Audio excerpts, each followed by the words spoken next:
Welcome, my dear ones. This is Tracy Anderson-Askew, your host for the Transform Your Birth podcast, changing your mind about birth one story at a time. Each week, we'll be exploring a birth story through the lens of what birth can teach us. I'll be digging deep into each story so you can learn what it is that can change the way a birth unfolds. We can't control birth, but we can influence it. So listen in to find out how. Enjoy. Erin prepares to birth vaginally, but finds herself with a breech baby late in her pregnancy. After trying to turn the baby, she had to adjust her thinking to a caesarean birth. She believes that being in a good headspace can make any birth a beautiful experience. She uses her tools to manage the experience and the recovery afterwards. This story reminds us that we never know what's ahead, but with the right mindset, we can manage anything. Enjoy. Hello, everyone. Welcome again to the Transform Your Birth podcast. With me today is lovely Erin. And Erin was going down one particular path for birth, and then she had to change her path. And this always presents a challenge for us humans who love to know what's ahead and struggle sometimes to walk into the mystery. So Erin's story is going to be wonderful to help us to understand a few things we need to learn when it comes to navigating this path. So thank you, Erin, for coming. It's lovely to have you. Yeah, I know. Nice to see you again, nearly a year later. Yeah, a year later. She's got a little boy, Reuben, who's now 7 months old, and hopefully he'll stay asleep. But look, if he doesn't, we just accept all things on this podcast. It's all pretty authentic. So, Erin, when you were pregnant with Reuben, how were you feeling and what sort of preparation did you line up for? I was feeling great. My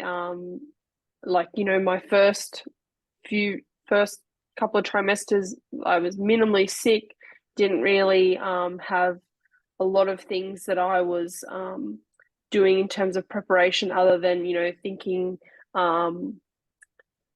preparation. I would say I probably listened to a few podcasts, and then I was organised to go to the Transform Parenting class.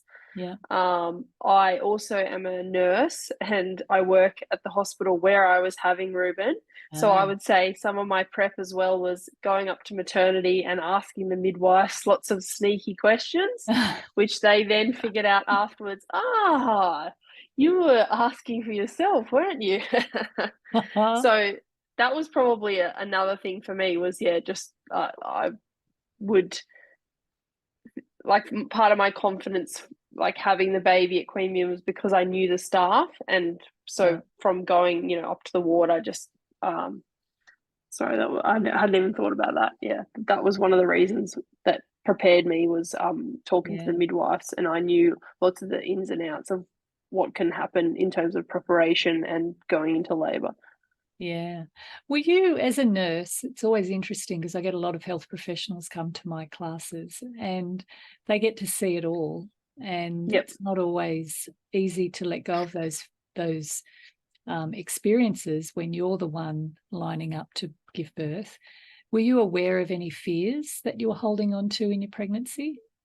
I would say I probably had a fear of having a caesarean, because the first caesarean I went into as a student, I saw two as a student, and the first one I went into, the lady had to go under a general anaesthetic, and I felt like there was this real disconnect because obviously the baby was born and she didn't get to obviously experience that joy. And so that was kind of I was like, well, I don't want to have that. And then the next person I saw, while they were having their spinal, they were in tears. And I obviously think now she was probably scared and in pain, but at the time I was just thinking, why are you crying? You're about to have a baby. Like, I can't understand why you're upset. Yeah. And I think so then, for me, thinking about having a caesarean, I was like, I didn't like that it was so clinical and that the baby's born and then taken away and the mum's just lying there, and that it's a painful process, and that this woman that I'd seen was so distraught when everything you kind of hear about having a baby is like so joyous. And when the baby was born, it was a very happy like environment. It was the best theaters experience I had. All the other, ortho and everything else was very boring. I liked being in where they were having birthing. Yeah. But I say I probably had a tainted experience of what a cesarean was because of seeing that. Yeah. So you were aware then of some fears when you came to the course. How did doing the course shift you? Well, going into the course, I was very headstrong that I was going to have a vaginal birth. That was, that's what my mum's done. That's what my partner's mum's done. That's what everyone in my family. Nobody's had a cesarean, so why is that going to happen to me? I'm, definitely going to have a vaginal birth. Going into the course, I felt like I was trying to prep Ryan. Like, he was 100% prepped emotionally. He's, said for a long time, probably the last 5 years, probably of our relationship, he'd been saying, I'm ready to have a baby whenever you're ready. Like, and so it was kind of this ball was in my court when I was going to, when did I feel ready? And so going to the course, I think Ryan was emotionally there, like, yep, I'm ready to go through this. But like in terms of the actual how he could be involved in the experience was like he really walked out of it gaining a lot of knowledge that I don't think I could have parted because I felt like I was being a nag. Like there's knowledge coming from me and then there's knowledge coming from you as a person of you've actually experienced it, whereas me, I'm just going, well, this is what I've heard. So I think this is what you should do. So I think, and so for me, I think I really learned I think I already knew that it's a mind game, if you're in the right headspace, if you get yourself in the right headspace, there's no trauma, like you have to mentally prepare yourself. And both Ryan and I aren't anxious people. We are very, like most people would say, we're very easygoing. We don't really get stuck on things. So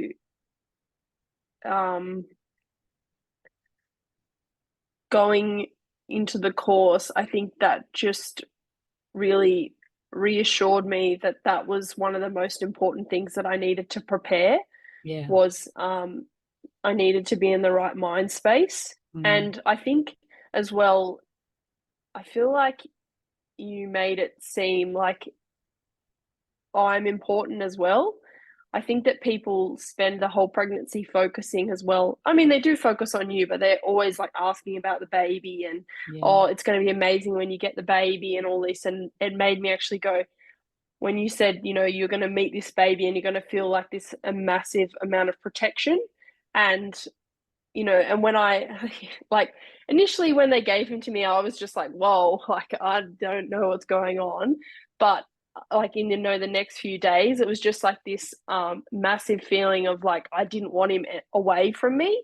Like my mum, my partner's mum was here and Ryan, and they went for a walk, and I was just in my bed in tears, and I was like, can you just bring him back?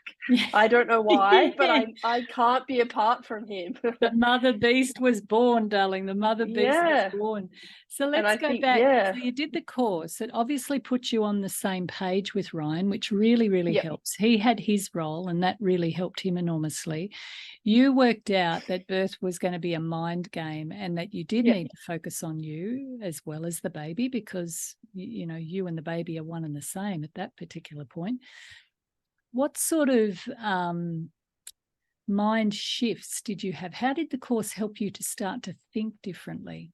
You did mention that it started to make me realize how important the mother is. What else? I suppose, well, when we did all the preparation and you had discussions about having a cesarean and that nobody should rule it out. And I remember when other people were talking and they were very adamantly saying, I don't want to have a cesarean. And I always had in the back of my mind, I don't want to have a cesarean, but you need to be open-minded to it. So how about you get closer then? You were getting closer to the end of your pregnancy and you discovered that your baby was in the breech position. Tell us about that. Yeah, so I had been, I went to have an ultrasound at 36 weeks because from, 29 weeks was my last one where they were checking my cervix length, and that was fine, having midwife and obstetrician appointments, and both of the midwife and the doctor, when they were palpating, were saying, yep, pressing on my belly and saying, yes, that's the bum. So I had no disbelief that he wasn't already almost engaged. Like, one of them felt, and they're like, yeah, I think he's engaged. And I was like, okay, great. Like, didn't think anything of it. Had this really cute bump, was like, oh, I'm so proud I have such a cute bump. And then went and had an ultrasound and laid down, and the sonographer said to me, yeah, so she's baby's still breech. And I was like, what? Like, basically was stopped in my tracks because I hadn't even thought that he could be breech, or like, because I had it in my mind that no, he's in the right position.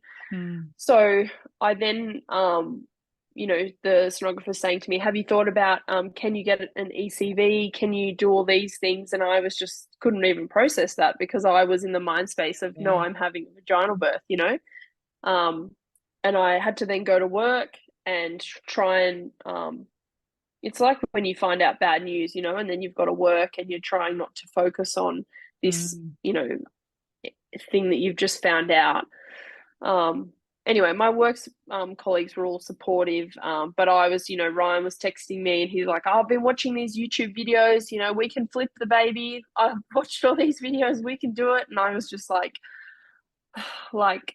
I'd gone up to the maternity ward and spoken to a midwife, and she she was being honest, but it probably wasn't helpful in that she said to me, oh, sometimes they flip, but they just come back anyway. And I was like, just, my energy levels had just plummeted because I felt like, this baby had been so great the whole time and now it's failing me. Like, people describe it as, oh, the baby's being naughty or is not doing the right thing, when now I look back and I'm like, that's just the way it was, you can't have everything in your pregnancy and in your life how you want.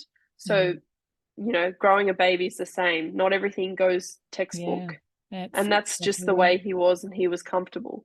Yeah. I then spoke to a friend who was a midwife, and she said, Erin, there can be reasons why he is that way. The cord might not be long enough, or, it could be around his neck, or it could be, that's just the way that he's gotten and he's comfortable. And I was like, I think, and in the back of my mind, I had you going, I had, a breech baby and you can do it. And I was like, oh, I know that it can be done, but I didn't feel like I knew anyone. And then as soon as I started speaking to more people, it was like, oh no, this person had a baby that was breech. This person had a baby that was breech. You feel like you're in this circle and no one else has had this experience. And then you start talking and so many people you meet, and then you feel like, oh, okay, this isn't not normal.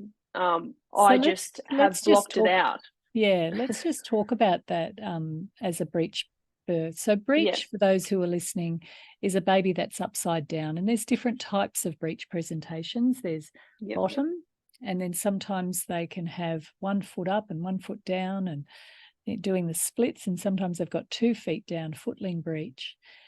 And babies can be born that way and have been born that way all through history because they're not always head down. One of the things they worry about is heads getting stuck. Now, when I was having mine in the late 90s, it was still quite acceptable for women to have breech babies for the most part, not in all places, until in 1998 a breech trial came out. It's a Canadian very large study. It has been shown to be quite flawed, but it did give license for most healthcare professionals to go straight to caesarean with breech, which was really unfortunate actually, because what's happened since as a result of this is a lot of them have lost their skill at being able to work with women who have breech babies. And not all breech babies are identified, which was quite true for you, except when, you know, you had a doctor and a midwife who'd checked and said, oh no, it's head down, head down. And then when the sonographer had a look at it, it was actually in the breech position. So it's quite unfortunate that that's happened. I had very skilled, confident caregivers when I had my 2 breech babies, and it's been difficult for me to support my families to go for a vaginal breech birth unless you've got confident caregivers, and they're a little bit sparse these days.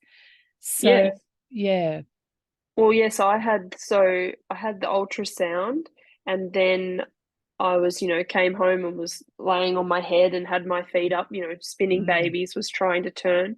I then rang the obstetrician, and she was just like straight away, all right, well, we'll book you in for a cesarean at 38 weeks. And I was just like, wanted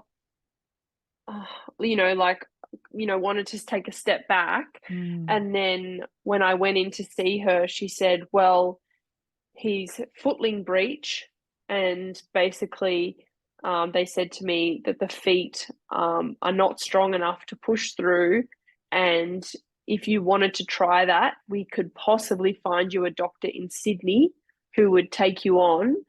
And I was just like, my whole world was crumbling. I was like, I've built this, idea of and I have all these support people where I am. I didn't think it was the right option for me to change, to find a doctor in the last 3 weeks, because I was nearly 37 weeks at this point, to find another doctor to have a vaginal birth. Because when I really thought about it, as much as it was important to me, I felt like I was being selfish, because I was like, I don't want to uproot everything just so that I can have a vaginal birth if it's going to put the baby at risk. And I think in the back of my mind, I was like, I don't want to have an emergency cesarean. I would rather have a planned, because then I know all the things are in place for it to be right. Whereas if I uproot and go to Sydney, then I have to I suppose it's, all these things can happen in the last few weeks, and that's how you decide. But so really, you did have the option to have I was given at turning him. Yes, I had the I was doing the spinning babies at home. I then was 36 plus a few days, and my doctor said, right, well, we'll book you in for the ECV. And that was at the Canberra hospital. So the ECV is basically a procedure describing the trying to manually turn the baby by relaxing the mother's uterus, and they try to sort of massage the baby downwards and get that head down. And sometimes it's successful, sometimes the babies turn back, but you never really know. And midwives don't know either, so they shouldn't really allude to the fact that they do know it. You've just got to try it if it feels like the right option for you. Did you have any resistance to having the ECV? I had, one of my mum's friends was a midwife from years ago, and she said, they're not safe, don't do it. And then I had doctors in ED who don't do ECVs. They just work, they're emergency physicians, who were saying, it's not safe, I wouldn't do it.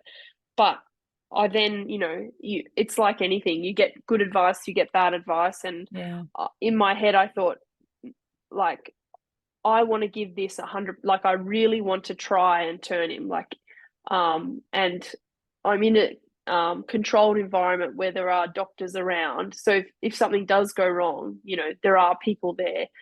And I felt like I also had a friend who'd given me a video of her best friend who'd had it done, and it looked super simple. I was like, easy, I can withstand the pain.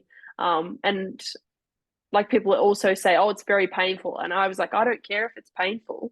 I can withstand pain if it means that he will turn. So I went in, I'd been fasting. I went in at like 9 a.m. and they didn't do it until after lunchtime. So they kept coming in and saying, oh, we're waiting for the obstetrician, like the senior who kept, I don't know, being called somewhere. And so by the time they did it, I was starving. Like I was already in a hangry phase. So for then, they came in and they ultrasounded me for the third time to say, yep, he's not footling. His feet were like kind of across to the side.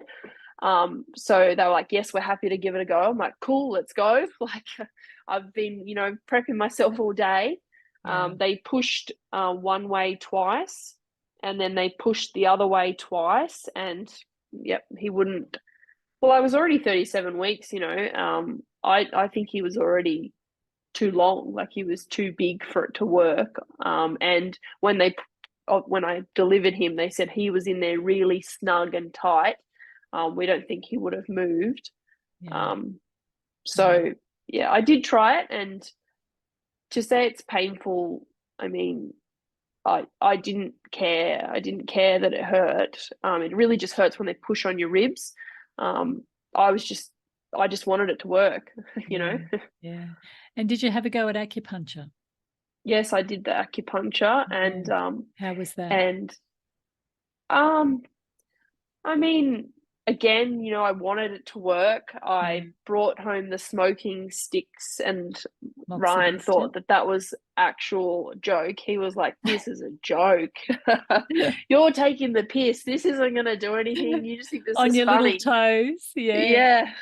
Well, that's the meridian system of the body. The meridians are energetic pathways, and when you stimulate little points at different parts, it can have an effect on other parts of the body. Did your baby move a lot? Did little Reuben move a lot when you were having it? Yeah, and I'd often at night afterwards, because we'd often do it in the evening, outside, and then when I'd be in bed, I'd wake up, you'd wake up a million times, and I'd be like, oh, I think you might have moved, and I'd be pressing, and I'm like, I don't know, second guessing, like, no, I think that might just still be the head, not the bum, So Erin, I mean, he did move, but yeah. So tell us, how did you go after having a go at trying to move him and having to move your mindset from going down the vaginal birth part to now realizing that, okay, this is going to be the best option. I'm not prepared to go to Sydney, and that's certainly fair enough because your nest is here. This episode has been brought to you by Transform Parenting. How did you go readjusting your mind coaching and to this new plan from plan A to plan B? I think for me, a lot of the time, if something's presented to me and it might be traumatic, I need to change my perspective. So for both of us, we had people in our lives who were having difficulty even falling pregnant. So I think we both, and I said, I feel it feels to me selfish for me to be so upset with having to have a cesarean when there are so many people who would do anything to be in my shoes to even have a baby. And I just had, I'm so lucky to have a baby. I got to, because I was having it Queanbeyan and because it was a booked, I knew who the doctor was. I knew who the anaesthetist was. It was kind of like I was having a private experience because I'd organized it all. And I was like, this is what's safe, and I'm going to be in the right headspace because I know what's going to happen. And I can prepare for that. And so I had, everyone saying to me, there's, you can go for a vaginal birth afterwards. And I was like, yeah, 100%. This is just what's going to happen this time. And I think I just really held on to the fact that I'm lucky, and however he comes into the world doesn't define him, and he's not a naughty baby because he's Breech. Yeah. That's just what happened. And I had a really easy pregnancy, so if this was the one hurdle that I had to have, I'll take it. Yeah, that's a beautiful description of reframing, of taking a situation and finding ways to look at it in a way that you can find the comfort in the discomfort. You can see that actually that this is okay, and you get your mind around it, and you make a conscious decision to see this in a powerful way that makes it okay. I think we get very dislodged when we get very fixated on things being a certain way or looking a certain way. And then, of course, when life does life and the mystery comes to your doorstep and you realize you're no longer going to go down this path and you're going to go on another path, it can really throw people. So the ability to roll with what unfolds in your path is the key to adapting to the situation and choosing a powerful mindset around it. And by the way, that's what parenting is like. Yeah. You can't make children sleep. You can encourage them, you can create the right conditions for them, but in the end, it is a whole process of rolling with the isness of every situation, of what is, and being able to adapt, respond, course correct if you need to, choose a powerful mindset, or get frustrated at your children. You work out really, really quickly with young children is the more frustrated you get, the worse they get, and the worse it gets. It becomes a real shit show. And so you just have to adapt. And you were given that opportunity to do that with the birth.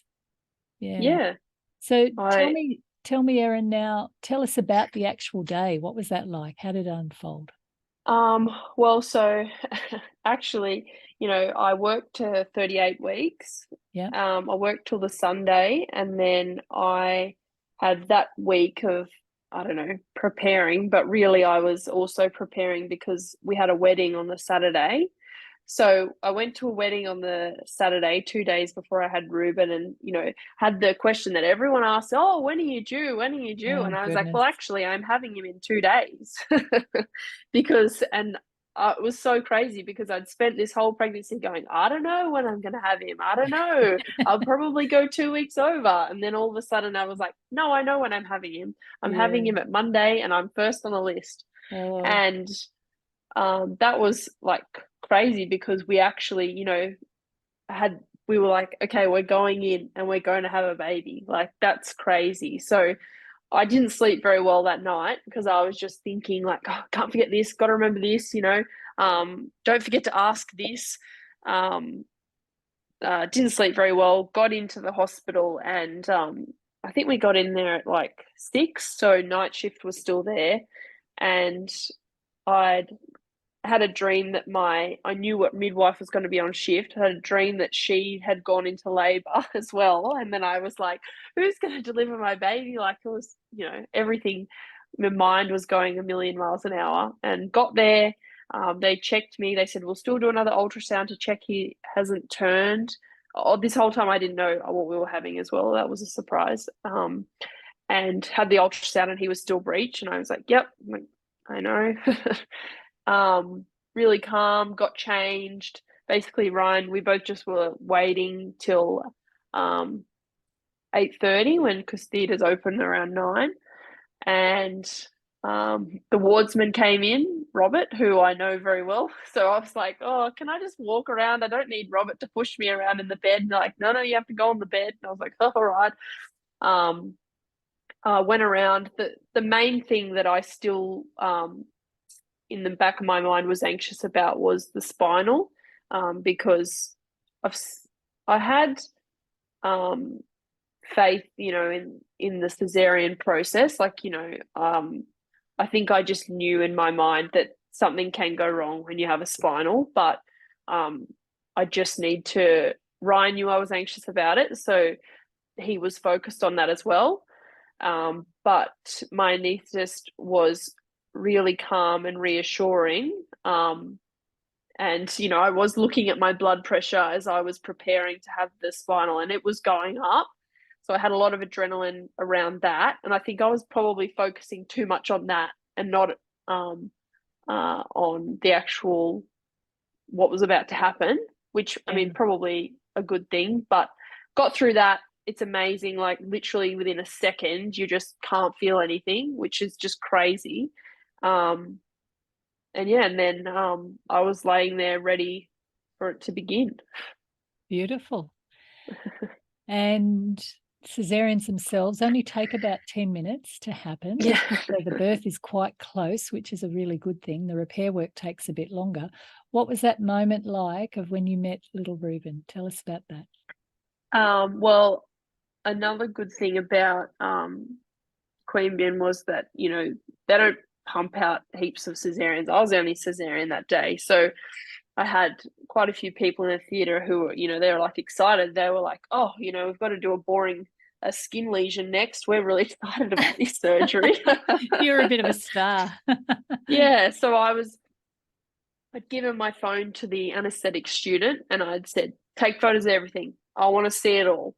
And I was, you know, they'd said to a lot of the people, she's a clinician. So I had 2 obstetricians doing the actual procedure. And then I had another obstetrician there on standby for Bub because they treat it as somewhat high risk because he's breech, which I was like, huh, great. Look at this service. I have all these doctors ready and I have all these like nurses. I was so anxious about another thing I was anxious was like, oh, which midwife's going to put in my catheter? This is going to be so embarrassing.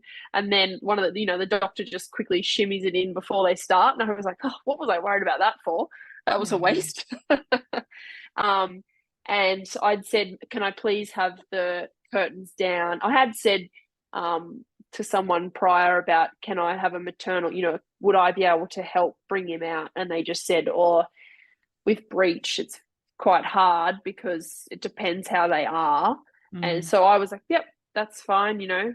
So they like, as soon as they could, they put the curtain down for me so I could see. And they all knew that I didn't know what the gender was. And so when they pulled him out, it was just, I could see his bum and his balls. And I was like, oh, he's got balls. It's a boy. It's a boy. And so that was kind of funny because obviously, you know, that was how we figured out that he was a boy. And then they were really good. They kind of took him over and they had the crib set up within my eyesight. So did he get put to you first?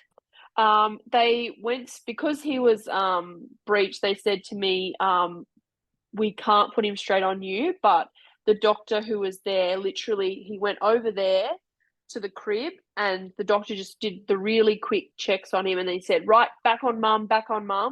And so I was really happy with that because I had been prepared that they had said often some doctors, it depends who it is, might want to do all of their checks and want to wrap them up and everything, and then they bring them to you, whereas I obviously wanted him brought to me.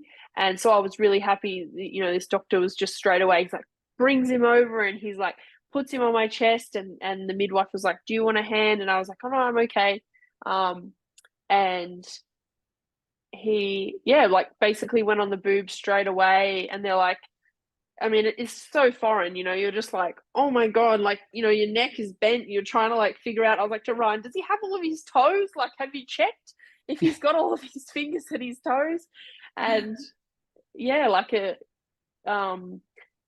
and sort of a weird experience, I suppose, because you know, you kind of anticipate what they're going to look like, and they arrive and they're this, you know, shriveled up man, like old man. They don't look anything like what they, you know, look like within a few weeks. They look so weird when they're first born, I suppose. And he had this like dark mullet of hair, and I was like, oh my God, why is his hair so dark? Like, you know, and we'd been talking on back and forth about names, and kind of when they put him on my chest, we were just like, Ruben, like we love that name. Let's go for it, you know? Beautiful. Wow. Yeah, So and then he pooed on me. And then he pooed on you. Perfect. Yeah. He's doing all the right things. I know. So some of the things you can ask for with a caesarean are things like, could you lower the curtain so I can see the birth, which is a beautiful thing for mothers to see. You can't see the doorway that he or she's come out of because it's on the other side of the belly down near the pubic line. You can ask for the sex not to be announced if you don't know. A couple of things I do encourage people to ask for is instant skin to skin unless medically indicated. So if they come out screaming, that's a good sign. It means they can absolutely go to mum first. And some degree of delayed cord clamping. Did you have any of that, Erin? I the same. I asked if I could have delayed cord clamping, and I was 39 plus 3 when I went in, and the obstetrician was like, yeah, look, depends what he's like when he comes out. And he said, which I probably could have said enforced more, but he just said, your baby's full term. It's very unlikely that there's going to be much benefit. He said if you were early, or, you know, if the baby was earlier than this, I would recommend it. And I was just, you know, like, oh, whatever, like, you know, I didn't really, I didn't probably enforce it enough. But, you know, to be fair, I probably now in hindsight would have preferred to actually looked at my placenta. I didn't even see it. I was too worried about the baby. I just forgot to say, oh, and can I see the placenta? Because I want to see what, you know, all the fuss is about and what I've grown. Yeah. But like, yeah, you can ask, to have the delayed cord clamping. I think, for some reason the obstetrician just said to me he didn't see any benefit in me doing it. And so I just took his word. And that's the thing. The different doctors will have different ideas around things like that. You see, when a baby's born, there's a transfusion process that happens between the baby and the placenta where a baby can get up to 1/3 of its total blood volume. So it's quite a bit of blood. And for many, many years, we've just cut cords without appreciating the significance of that blood for the baby. Now, most babies are very hardy, and I'm sure Ruben was very hardy and can get on without that blood, and that's fine. But it is a lot of blood, and I think it's where it can be done, it's advised to. I know in I other think you should always hospitals, ask for everything if you can. absolutely. And even if it's policy, like it is in a couple of other hospitals in Canberra, it's their policy after a caesarean to do at least a minute of delayed cord clamping, which can make a big difference to each baby, but it'll always depend on the individual people on the day.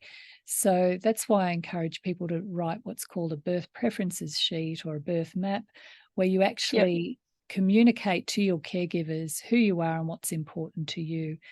And so there are a few things there that you can put on your birth preferences. Erin, when you went through that process of having the caesarean, did you use any of your tools that you learnt from the course, like breathing and staying calm? Were you working with your mind, focusing on anything? What do you recall? Yeah, I mean, obviously in the lead up, I would still been listening to what are they called? Are the things that I've been listening to? The audio tracks, Yeah, the audio tracks. Did you do the caesarean rehearsal? I must have I'd been doing all the other ones, and then in the last few weeks, I was listening to the caesarean one. I mean, and I hadn't even downloaded it, you know. I hadn't downloaded it because I didn't need it. And then, of course, I was like, oh, hold on. I actually do need to listen to this because it is something that might actually happen for me.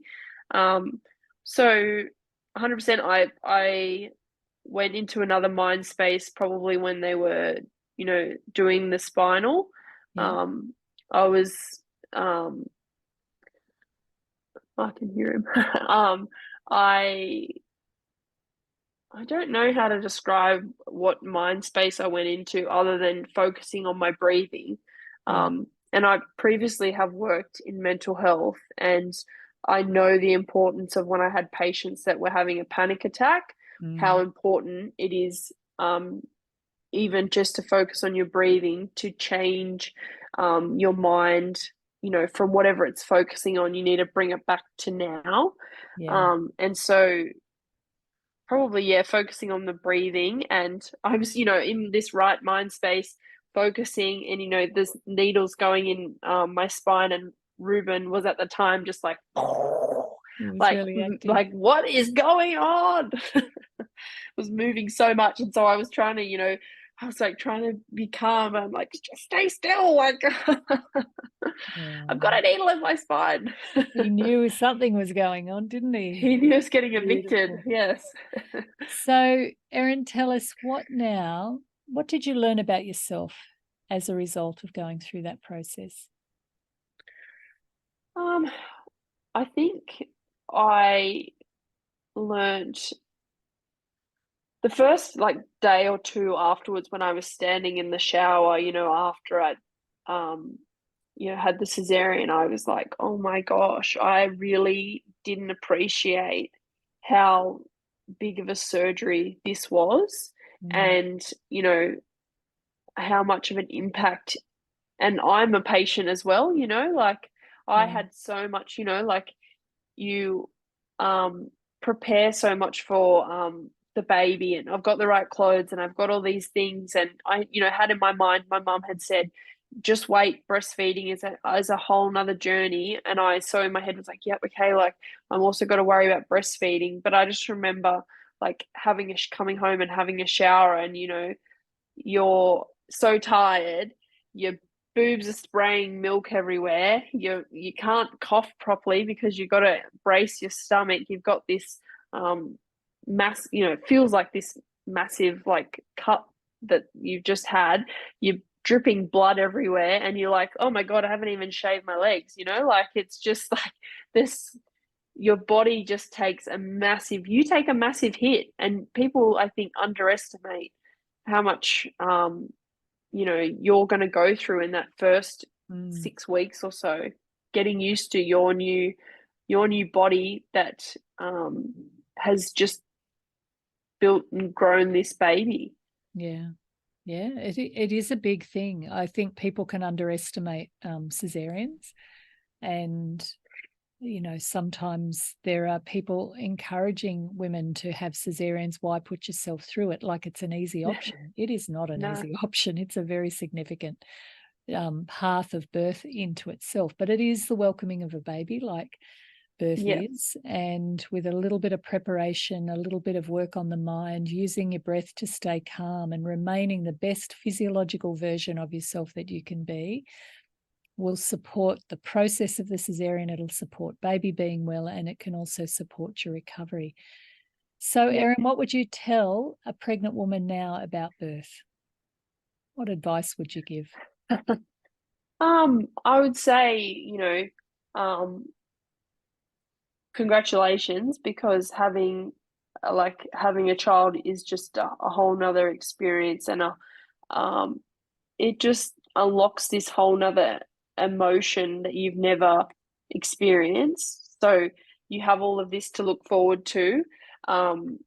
Make sure you enjoy the experience of having the baby, because although you're going to be thrown challenges, it's not going to be you get pregnant and it's the baby just tickles out of you. There is going to be some process, so be prepared that there are going to be hurdles thrown your way, but you just need to take, you can have a bad day and go, oh shit, that's not really what I wanted, but you need to bounce back and go, I've got this. It's all in your headspace whether or not you can deal with it. And then when baby comes, make sure you sleep when you can, because that first few weeks will seem like forever, that I haven't done the washing and I haven't done this, but it's fine if you leave it, because I don't know how long it will take, but the first few months are the worst, and then you will get through it. And although it is hard, you forget that, because every time they wake up and look at you, you come over with this emotion of, oh my God, he's so cute. How did we make that? It is an adjustment. I think it's fair for you to share that information. The adjustment is huge, but I really like that you're implying that we can do this, we can get through it. And yes, it can be hard, but we can do hard. And so and much people, of as you this, said, have been doing it for years. Yeah, like we're not the exactly. first person to have a baby. No, and so much of it is already wired within us. It's what our journey is to walk in order to discover that we're much, much more than what we thought. And that's part of what your baby demands of you, that your baby's demanding that you grow, that you step up, that you overcome, that you endure, to teach you stamina, to teach you resourcefulness, to teach you that you can do hard, to teach you that you need to let go. You can't control, you can influence, but you can't control. And I've just had a beautiful morning with my new mothers, and that we've been talking about how our identity changes as we become mothers, and what a big upgrade it is. Like, they are discovering, I asked them the question, what have you discovered about yourself as a result of becoming a mother? And there were so many beautiful strengthening qualities that are emerging in those women as they deal with the day-to-day ups and downs of having a newborn baby. So it is a very special time, and I want to thank you, Erin, for sharing your lovely story, particularly for women who might end up going down the caesarean path. But I think you highlighted beautifully, with the right mindset, the right preparation, getting your partner on board. It's worth everything you go through to get these little babies here. Thank you so much, Erin, for sharing your story. Thank you. Okay. And for those listening, we will see you again next week. It will be lovely to have you with us, and we'll be sharing more wonderful goodness on our Transform Your Birth podcast. Thanks for listening. This episode has been brought to you by Transform Parenting, an organisation that provides courses, coaching and community from pregnancy through to the first 7 years of a child's life. It is a place where you can learn, get support and grow into your role as a parent. Our Transform Your Birth course, both in Canberra and online, is waiting for you to feel calmer and more confident to give birth and change the way you labour.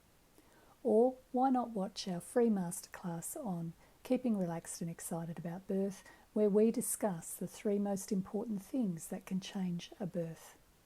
You'll find us at our website on www.transformparenting.com.au.